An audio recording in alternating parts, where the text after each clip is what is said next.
Hey, credit heroes! Today we are going to talk with credit repair millionaire Christopher Gonzalez, who started a credit repair business just before the pandemic, and he's already grown it to over $1 million. And today he's going to share his secrets on exactly how he did this. So you better stick around. Okay, let's get into this. Christopher Gonzalez is our guest today, and during the pandemic, when other people were collecting unemployment and watching Netflix, Christopher was working around the clock growing his credit repair business, and he scaled it to over $1 million. And today we're going to learn how he did this. So please welcome to the podcast the very first credit repair millionaire of 2022, Christopher Gonzalez. Hey, Christopher, welcome. Thank you for having me, Daniel. It's such a pleasure to be here with you. And as I said when we first met, I'm so grateful to have met you and grateful for your software to have been able to put me in the position I am today. So I'm so happy to be able to share my story and pay it forward. You know, we talk about the pandemic, and unfortunately we're still here, right? So I was in the auto industry, and I spent 20 years in the car business. And when the pandemic hit, the doors to my dealership closed, and I had started my credit repair business just before this, but I didn't really have enough time to allocate to work on it. So I was spending maybe 2-3 hours. So when the pandemic hit, I was forced to do nothing more than to sit in front of my computer and watch YouTube videos and find different tools that I could connect. And I started working on, I remember some nights my wife would tap me on the shoulder, it'd be 2:00 in the morning, and I was still working. And it never felt like work because I saw the vision, I saw the opportunity, and I said, this is where I want to be. And if I worked at a business where the doors would close again, I wouldn't be subject to that. I would have something that I can take with me anywhere I am in the world. So yeah, I mean, being able to focus on my business a lot more never felt like work. And so I found the right apps. I was able to connect. I started marketing. I hired staff. I couldn't get people to come to work because people were afraid. So I started hiring virtual assistants to help me facilitate some of my phone calls, the onboarding, the follow-up, and here I am today with a 7-figure credit repair business. And I still say wow. It still sounds very surreal. But what I would really like to say is this has been probably the easiest business to build and grow, that cost me next to nothing to do, right? Just time and ambition and effort, and it's very rewarding on 2 scales. One, I get to help people with their credit, and I make a lot of money, because my ROI is super, super high. What I spend to run the business versus what I earn, I mean, it's amazing. Yeah, and you can run it from home. It's incredible. And that's actually where I am right now. But, just so you know, I'm in my home. I have a bedroom that I converted into an office. And this is when I wake up, I walk in here, and if my hair is messy, I put a hat on. I speak to my staff, and we kind of dial in, see what's going on, and the day goes. That is awesome. I want to back up a little bit. You mentioned a few things. Okay, so pandemic hit. You're working at an auto dealership. They had to shut the doors down completely, so you had no income. Yes. Wow, what a scary time. I was pushed towards unemployment, and I said to myself, I can't afford, my lifestyle on unemployment. I did very well in the auto industry. And again, time really, well, it might be an excuse for some people, right? But you're limited as to how much time you could spend doing this. I was working 50, 60 hours a week. So when I got home, I would try to spend 2-3 hours. My wife would get upset because I wasn't spending time with her. If I woke up early in the morning, I would disrupt someone. So I was really limited as to how much time I could spend here. But I started to think, I thought of 2 things. I thought of one, what if I worked at this job and my doors would close again? I would really be in the same situation. So let me really dial into this. Why I created a virtual type business was because I said to myself, God forbid anything ever happened to me, where would my family be? So that's where I said, let me focus on building this business with a virtual team and automating it in such a way that it wasn't me who was operating it. I was simply just overseeing it, right? And the truth is, I can teach my 17-year-old daughter to oversee it the way I oversee it, but my family still eats. So two motivations: doors closed. What would happen if something happens to me? If I wound up in a coma, I couldn't go to my dealership and sell cars and manage it or anything like that, right? So what happens to them? So I said to myself, I started this business, I believe in this business, now's the time, right? Because while everyone's hoping that things would go back to the way they were, I was thinking about how they're not ever going to go back the way they were. How are we going to adapt, evolve, and change to the new times, right? And here we are, again, I'm proud to say that I can really operate this business anywhere I am in the world. Like if I'm at home, or I'm on vacation, or I'm at, a family gathering, I can simply dial into my business, see what's going on, and I have people that are doing it because it's set up that way. Amazing. And the foresight you had when the pandemic hit, I thought, oh, this will be a couple weeks. But you knew it was going to change everything. And now we're entering year 3 of this. That was brilliant of you. Now, so before the pandemic, you were sort of dabbling at it, kind of doing it a little bit. So I want to touch on that, right? So you promote and you teach people how to acquire their first clients. Go to auto dealers, go to real estate agents, go to mortgage brokers, go to funding companies. And I did all of that stuff, right? I did that. And in fact, when I was at my dealership, when I had a customer that would walk through the doors that we couldn't get approved, I put a process in place with my salespeople for them to refer them to Apex Credit Fix, my company, where I would rapidly, right? Not the drip, sending 3-4 items. I would do everything all at once because I wanted quick, fast results so I could sell them a car in 60 days, 90 days. And it started working. Like, I was making enough money to cover what it was costing me to have the business. I wasn't earning, but it was at least building, and it gave me the confidence to say, man, if I can just structure the business, right, where things can flow, and I can then drive traffic to it, I could really earn a good living. And I just want to circle back. And I say this not to impress anyone. I say it more so to impress upon people that it's so important to stick with it, even when it gets tough, because it was tough, right? I had the time issue. I had my wife nagging me that I wasn't spending enough time with her. I had my demanding job. I had all the excuses in the world to quit, right? I didn't have as many customers as I would like to. I didn't have the right staff. They had so many reasons to quit. But that first year, in the pandemic, I did $900,000. So that's from March to December, I did $900,000 in revenue. And I was just mind blown. I'm never going back to work, ever. That's awesome. And it goes back to, how do you acquire that first client? Even those free clients, those testimonials, those reviews are gonna breed future clients in the future. And you can go check my post. I have a post I posted probably 6 months ago where I gave them the credit repair roadmap, which is your roadmap, right? First, get the free software. Second, sign up for the challenge. Third, basic disputing. And just do this, and you have enough to run a business, and you have a community where you can ask any question you want, and people are not like, you're asking a dumb question, sir or ma'am. They're giving you the answer. They're literally feeding you the information you need. And why so many people quit is beyond me. But unfortunately, you can lead a horse to water, but you can't make them drink. So that's why I emphasize my first real year, we did $900,000 in revenue, and just last year we did 1.35, and this year we're probably projecting 2 million. It's just, you do the math, right? And I'm not saying you, I'm saying whoever might be listening to this. You do the math.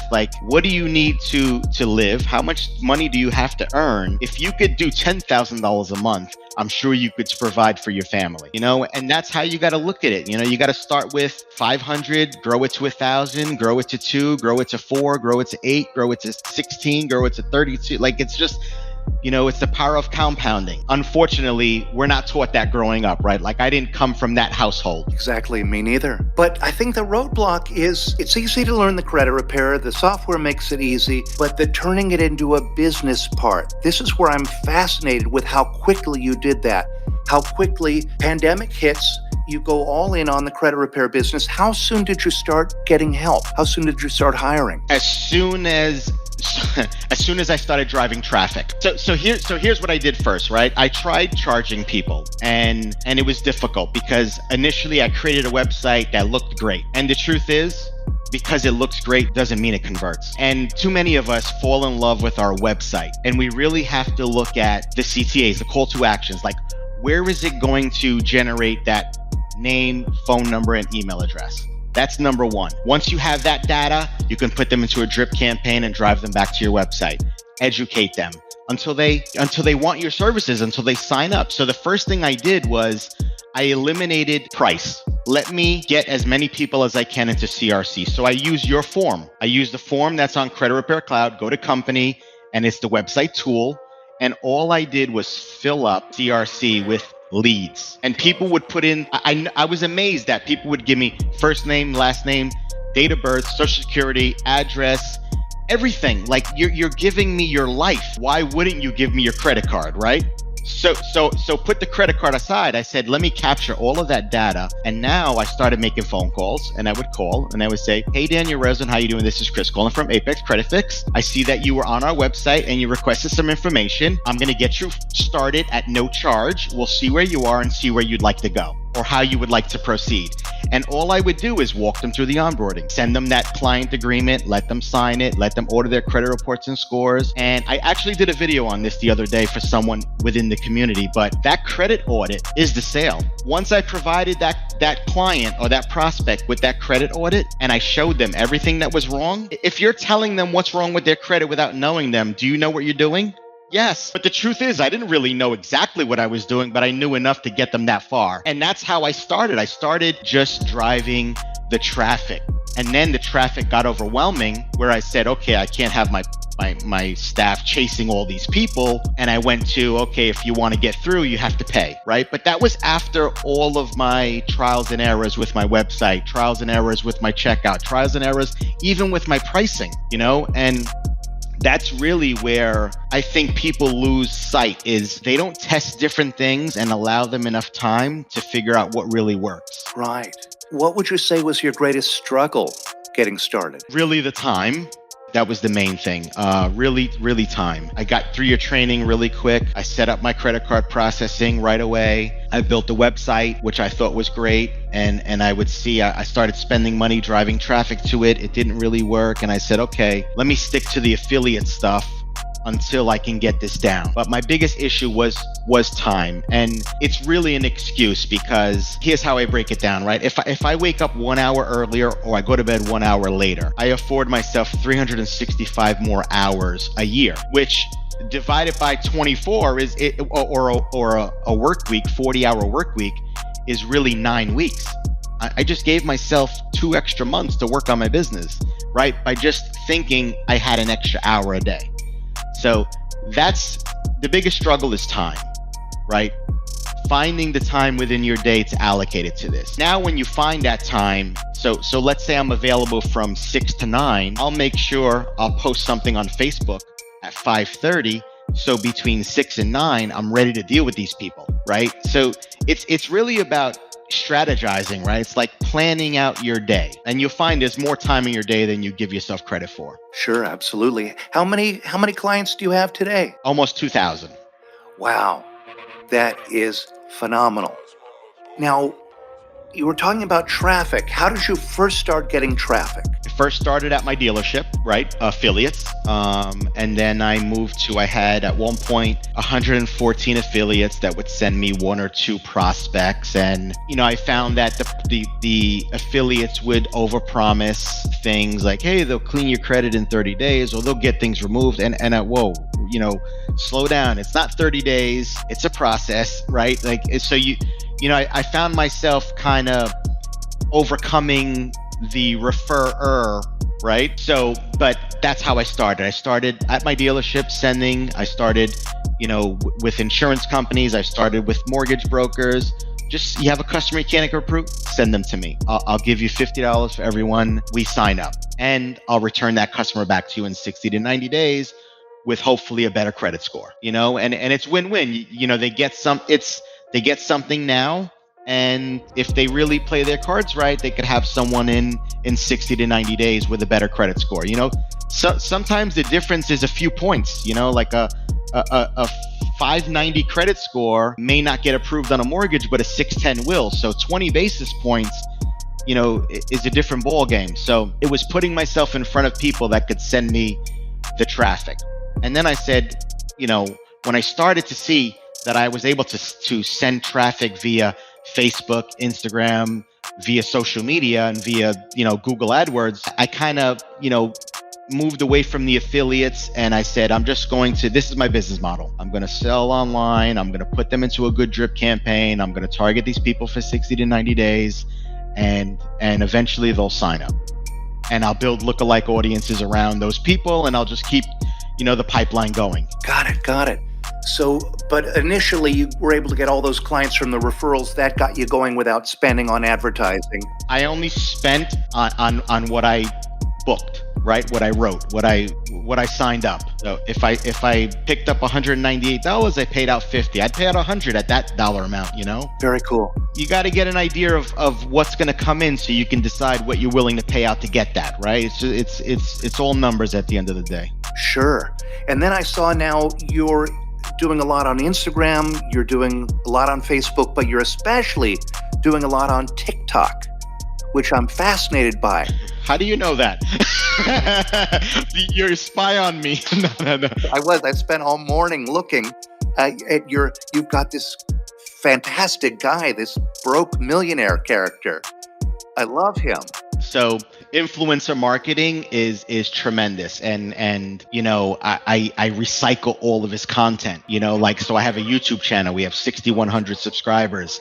That YouTube channel makes $3,000 a month. So I'm paying someone to make me videos. That's in turn making me money because I'm able to monetize it, and it pays for the ad spend. The goal behind that was to eventually become my own influencer. If I could build up my channels big enough, I can just run them on my own page, But yes, I have a guy that makes videos, and he made $140,000 last year, but I did 1.3 million. So again. You do the math, How did you find him? How'd you go about hiring him? So the process is simple but difficult, right? So it's simple to find these guys. So my niche seems to be people who like humor, right? So if I can get someone who's a comedian to make funny videos about my service, and he's got 1 million followers, he's going to put my stuff in front of 1 million people with a link that's going to lead to my website, and I get that web traffic. And again, my website captures the data. That drip campaign pays tenfold. How did I find them? I direct messaged them. Hey, Daniel Rosen, I see you have, 1 million followers. Would you like to make $10,000 a month with me? I mean, sometimes you got to put it in those numbers, and that's where I am. But someone might, find someone that they could pay $500, $1,000, or $2,000. All you need is a few posts, but you got to give them time to build. I know if I find someone with 1 million followers who gets the views, who gets the shares, who gets the likes, who gets the comments, I'll spend $10,000 with that person because I'll earn with them. But you got to direct message them. Got it. Now, are you directing that content at all, or is he doing it all on his own? At this point, it's what he feels like today. Amazing. I'm gonna say one thing. The main platform that's gonna drive the most traffic is Facebook, because you're able to put that link in the first 1 to 2 sentences of whatever his caption is. So that's what people are gonna click on. So you need something that's gonna land them directly on your website. Like an Instagram post where they have to go to your page and then go to your bio. That's too much, right? Facebook is the driver. Stories are the driver. But I reuse that content. I run ads with the same content. Amazing. So you'll take a snippet of it or something and use it on the different platforms. Correct. Brilliant. So now let's talk about your team. How many are in your team? 12. 12. That's a big team. Is everything delegated at this point? Everything. Wow. So now that everything is delegated, what are you doing with your time? Another business. So you think credit repair, right? So big picture for me is offering all financial services, right? The gateway is credit, right? People tough credit, what do they want to do? They want to buy a home, they want to buy a car, they want to start a business, they want funding, they want credit cards, right? It's I don't want to call it affiliate, but I want to be the hub, right? I own the database. I fix the credit. The biggest way to grow a business is to not always acquire a new client, but see how you can maximize the ones you have. Exactly. Right? I mean, brilliant. Okay, let's talk about you. Earlier, you mentioned these automations, drip campaigns. What are your favorite automations? What do they do? So number one is I have a pop-up on my website. So if you go to apexcreditfix.com, you'll see a pop-up. It started out as COVID-19 tips to a better health, right? COVID-19 tips to a better health. I mean, everyone fills it out. Who doesn't want a tip on how to improve your credit? And then it kind of evolved into, okay, COVID-19 is kind of getting a little played out. Let's just make it, credit tips. So that first, I literally send them a PDF, right? It sends them into my CRM. My CRM sends them an email with exactly what we do, our exact process, how we look at a credit file, how we dispute, what information you should put on there if you want to do it on your own. Like we know you're not going to do it, so I have no problem giving you that information. And I'm saying the consumer is not going to take the time to. Some will, but the majority will need you. But you position yourself as a professional by handing them that information. The next thing is my checkout, right? So page one is, gather their information. That goes to my CRM. They go into an abandoned cart. It waits a couple of minutes. If they hit my second page and they wind up processing payment, then they wind up as an active client. That's a different automation. Active clients, the first 7 days is onboarding until onboarding is complete. And then it's just, things they can do along the way to improve their credit, what they should look out for, how they shouldn't apply for credit, the credit secrets, like just information. At the 30-day mark, we do updates. So when we're doing round two, we'll then, re-import their scores. If there are any changes, we'll provide them with that feedback. One, I believe it's a great thing. It doesn't replace credit monitoring. One thing we do is we get Credit Karma credentials. The reason we do that is most people don't keep their credit monitoring.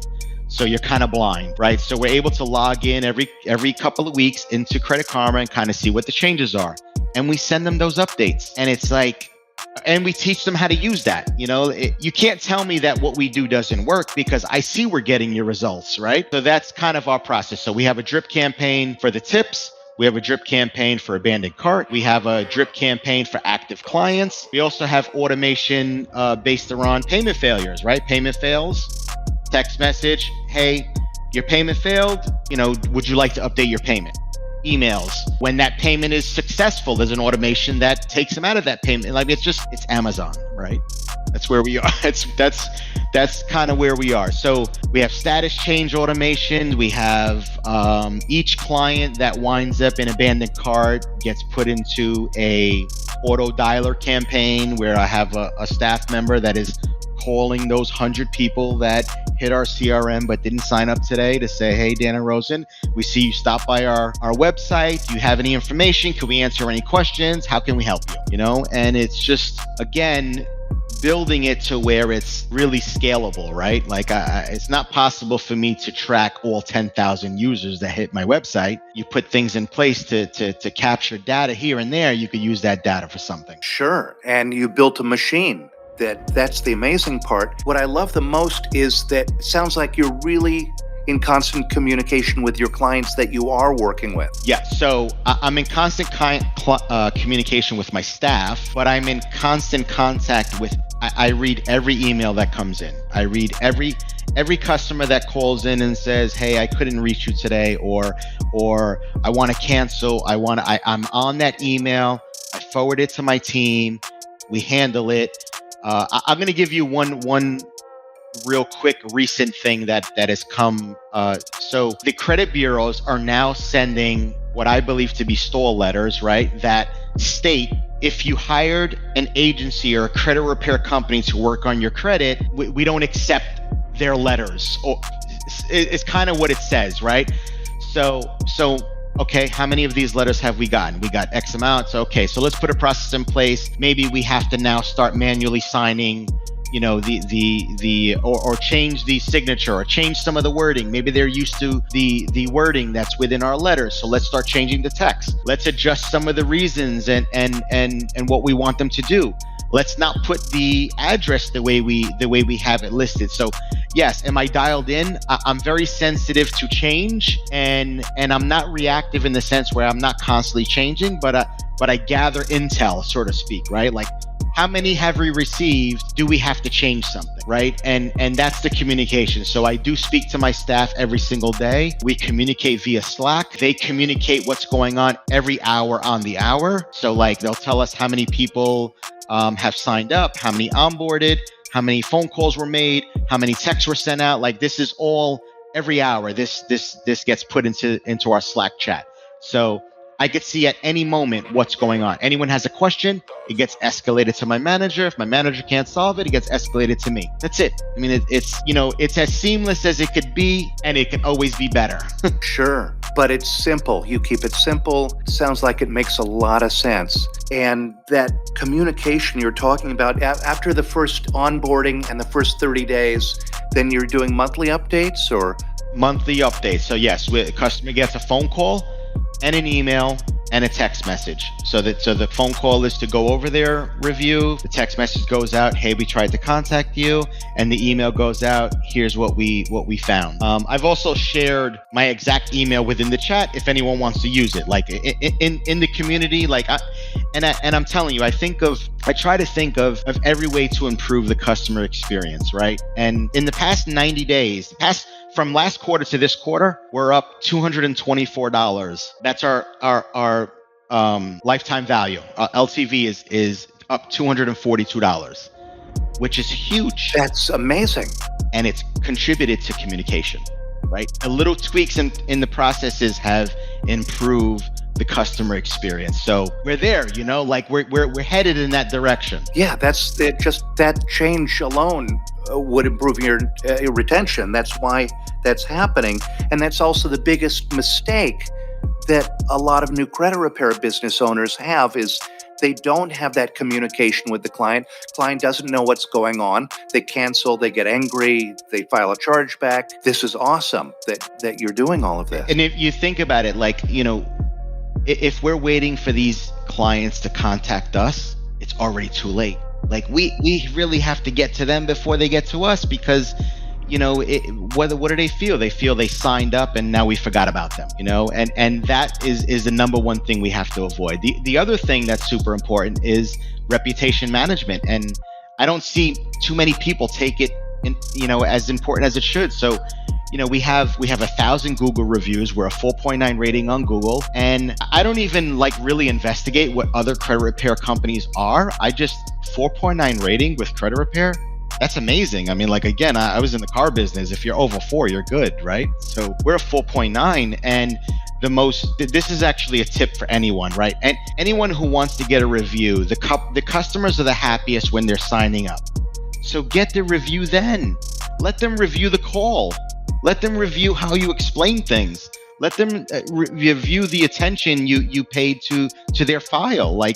There's so many ways to get a review, but if you don't ask, you don't get, so super, right? We focus on, if I get a free client, I expect a review. Well, the free client has no vested interest in really doing anything other than maybe getting good credit, right? But that person who pays, they want results and they're happy, get the review then. This is gold. And I went looking through our community this morning. I can't believe how much gold you're dropping in there. You're giving so much amazing advice. Have you thought about starting a mentorship program? Yes, and so I obviously the answering inside the group and what I post, the feedback, but the DMs, the direct messages that I get, and I could see where people are struggling, right? Like I'm not the smartest person, but I have a lot of process, and I'm very process oriented in my head, being in the car business, right? So maybe I look at things a little different, and I could see where it could become hard. People could struggle. So yes, I am actually going to be dropping a live free webinar where I'm going to give away 3 secrets of how to scale your business to $1 million. And my feedback from the people who DM me seemed to be kind of consistent. So that's why I made it around these 3 secrets. So number 1, people struggle with their website, right? So how do you build a website that converts, right? How do you build a website that converts? Number 2, how do you hire staff? When do you hire staff? When do you quit your job? Right? Like, these are all questions I hear. Like, everyone wants to do credit repair and quit their job, and whoa, stop. You gotta ease into this, because your business is going to need cash flow. Your household's going to need cash flow. This will replace that if you do it right. And number 3, how do I drive traffic? And I'm actually going to give this nugget away right here. and briefly, the most effective way to target people on Facebook is to if you're going to run ads, don't land them on your website, because you're not prepared for it. And you don't have enough money to deal with bigger players, right? So here's what I would do. Drive them to Messenger, but make sure you have someone in Messenger ready to answer their questions. And the goal is to drive them to Messenger to a phone call to onboarding to what credit card would you like to put on file. It's really that simple. And it's the audit, right, that does that. The audit is what makes you the money. It's not, hey, I'm doing credit repair and I want to help. Okay, great. There's so many people doing credit repair. Show them how you do credit repair, and that speaks for itself. So yes, so mentorship, and again, it's look, I have the time, right? And I know how I built my business. And the only thing I could say is I can teach someone how to build my business. And you'll probably love this. I'm actually doing this with my daughter and her roommates at college, right? So they're all sophomores, they're going to be seniors. And so I have them, they're going to be building their own credit repair business, and they're going to be working it. And the goal is for them to pay for their college in the next 2 years. That's the goal. That's so awesome. Amazing. Now, I want to know, what are some of the biggest mistakes you've made in your business? Got started too late. Was ready to quit. Oh, yeah? Well, no, not. I mean, it's, ready to quit. It's just, look, when things get difficult, the older you get, the easier it is for you to feel disappointment. The less likely you are to follow through, right? Like, with the older you get, the more security, the more assurity you want. You want to be sure that this is going to, really pan out, right? Mistakes. Or what would you do differently if you started your business from scratch today? I would not hire people to build my site. I would not hire people to help me with things too early. Because again, so I found myself actually, when the pandemic hit, I had to really break everything down and kind of start from scratch again, because, the website, I wanted it to do this, but it couldn't. It was limited. Or I wanted it to do that, and if I did this, it would break something else, right? So knowing what I know now, I know exactly what I would connect, right? My phone system, my CRM, my website, and my processing, right? It's like the 4 pillars. I can change anything I want because I know how it works. There was a time where I had no idea why it works. And that's probably my main motivation for doing the mentorship, right? Like, look, Daniel, I could tell you who to hire. I can tell you who to do your website. I can tell you who to hire for automation. I can tell you but if you don't understand it, then 2 things. You can't fix anything. And 3, you won't really know when something breaks. So, we're too quick to hire someone. We need to do it first, right? Like, I need to do the first sales call. I need to do the first onboarding call. I need to do the first follow-up, so that I can create the word track, so I can create the script and the process for the flow.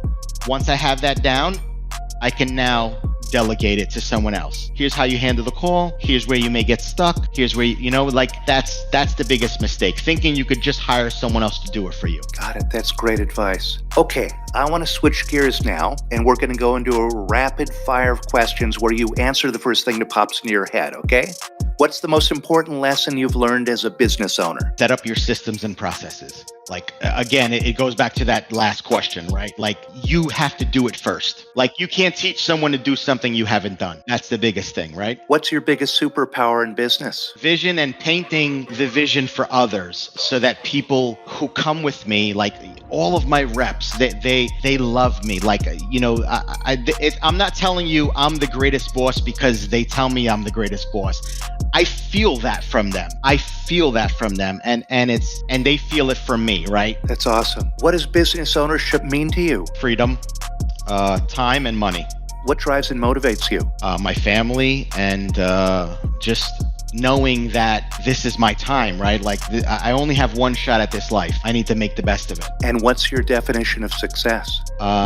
Actively working on a predetermined goal. Awesome. And last one, if you could go back in time, what do you know now that you wish you had known when you first started? That's a good question, and it's a complicated one because I just, obviously I acquired a lot of knowledge with my past experience, but more so dialing in. So like I also put this in a post the other day, right? So whenever there's a situation or an obstacle or something I can't understand, if I would just ask that question in Google or in YouTube, I would usually find 100 to 1,000 different examples of that. So I watch videos, I read, I gather information, and wow, is that really possible? Can I do that? How do I apply it? Let me troubleshoot it. Let me see what, that's... Sure. All the information's out there. Everything is out there. Like there's no limit. There's no limit to how much money you can make, and there's no limit to how much information you could make. But our time is limited, right? Like how much time we spend on this earth is definitely limited. So I can't control the third one. Let me put that one away. Information, and let's go after it. Awesome. Well, you sure dropped a lot of gold here today. I really, really appreciate it. How can people reach out to you about that mentorship program? Is there a URL they can visit? So it's apexcreditmentor.com. I also have a Facebook page that I just put up. It's Apex Credit Mentor. Send me a direct message. I'll send you a link, and hopefully in the next 14 days that first free webinar will be out. And it's really up to you. What do you need? I don't bind anyone to anything. Like, you want help, you don't want help. But I've honestly built, and you could see it, right? Like I can't buy this plaque. Or if I could buy it, I couldn't buy it and be on a podcast with you, right? But this is real, this is so real. And it's the easiest business you could build, the least expensive one, the most rewarding. I don't know if it's the most profitable, but I trust me, I have no complaints. I work hard so I could fish. That's it. But apexcreditmentor.com. Got it. Well, thank you so much for your time, Christopher. You're so amazing. This was really great advice you gave everyone, and congratulations again on the Millionaires Club and all of your success, and thank you so much for being here. Well, thank you so much for having me, Daniel. And more importantly, again, thank you so much for creating the software that has afforded so many of us to get here and so many to come. Well, it's my pleasure. I'm just so happy to see your success and all the lives we're changing. That's the important part.